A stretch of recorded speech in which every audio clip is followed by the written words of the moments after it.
ChatGPTயின் new image model பலரையும் ஆச்சரியப்படுத்தி இருக்கின்றது. அப்படியான ஒரு படத்தை தான் நீங்கள் பார்க்கிறீர்கள்.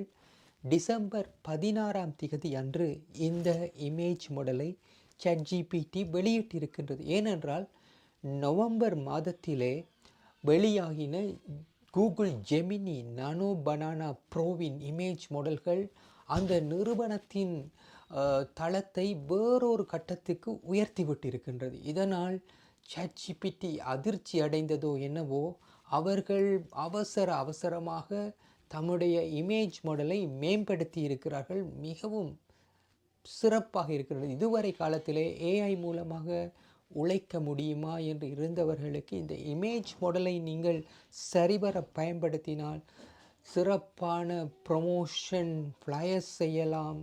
அதனை தவிர இன்ஃபோகிராஃபிக்ஸ் இப்படி பல விடயங்களை நீங்கள் செய்ய முடியும். அது உண்மையிலேயே உங்களுக்கு ஒரு வாழ்வாதாரத்திற்கான வாய்ப்பாக மாறும்.